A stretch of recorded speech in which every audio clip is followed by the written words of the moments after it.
E eu sou o Daniel, e hoje nós vamos falar sobre um método diferente de ordenação em C, o Selection Sort, ou método de seleção. Ele é bem simples, portanto é facilmente adaptável a outras linguagens de programação. Então bora botar a mão na massa e ver como essa bagaça funciona. Vamos lá. Perfeito, como o Daniel disse, Selection Sort é um método de ordenação muito simples e muito fácil de se implementar. Então agora a gente vai ver na prática, a gente vai ver. Bom, então vamos lá, é muito simples. A gente vai ver Selection Sort, que é um método de ordenação como qualquer outro. Claro, ele tem suas peculiaridades, mas como qualquer outro, ele vai pegar uma base de dados, uma lista. No nosso caso, um vetor, muito simples de trabalhar, né?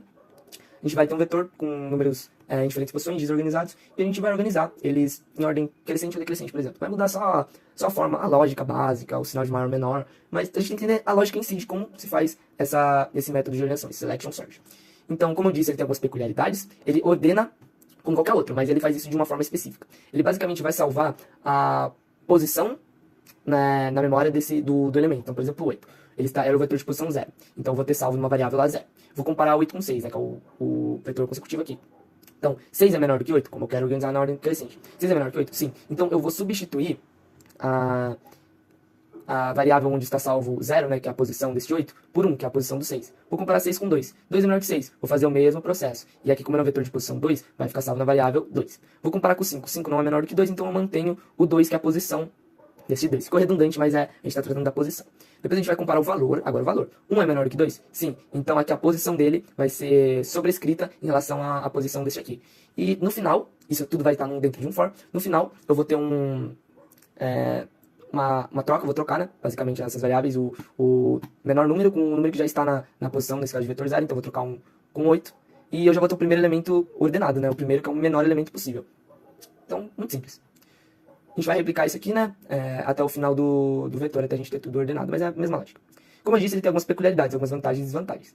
É um algoritmo de implementação muito simples. Eu não preciso de um vetor auxiliar para ordenação, ou seja, eu não preciso quebrar a cabeça para criar outro vetor. E mesmo que não seja uma coisa muito complexa, isso poupa memória, eu gasto menos memória. Ou seja, é um método que é mais eficiente, porém ele tem um problema, que como a gente viu que é uma comparação de um elemento com outro elemento, é muito lento. Então é um vetor muito veloz para é um método de ordenação muito veloz para vetores pequenos. Quando eu tenho vetores maiores, já acaba sendo não valendo a pena. Em virtude dessas desvantagens, né? Que é a ordenação ser lenta para vetor de tamanho grande e o número total, porque o número total de comparações, no melhor dos casos, é n ao quadrado menos n dividido por 2. Esse n é basicamente o número de elementos que eu tenho. Então não é um bom resultado. Eu tenho métodos de ordenação melhores, mais eficientes, porém, eles podem ter custos, como maior gasto de memória e maior complexidade. Muito simples, agora a gente vai abrir nosso computador, eu usei aqui o Replit, e ver essa função que nos interessa, que na Unity a gente basicamente vai ter o vetor para a gente testar essa função, mas o que nos interessa mesmo é essa função, que vai receber como parâmetro o vetor, e o tamanho desse vetor, que no caso a gente definiu aqui max, que é 9.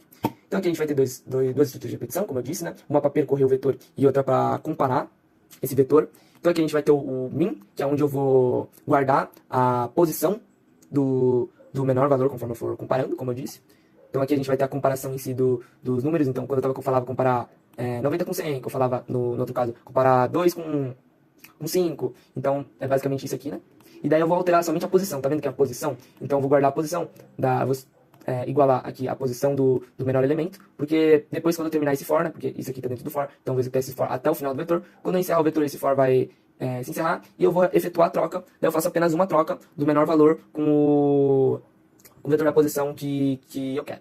E eu vou fazer isso até i ser menor do que n-1, que é basicamente, enquanto i for menor que n-1, que é basicamente até i ser igual a 7, que é o valor do penúltimo, a posição do penúltimo elemento. Porque quando eu ordenar o penúltimo elemento, consequentemente eu vou ter ordenado o último elemento e já vai estar pronta a nossa função. Então, eu acho que é fácil de entender, qualquer dúvida que apareça é basicamente praticar, não tem segredo, é um método muito simples. E é isso, obrigado pela atenção.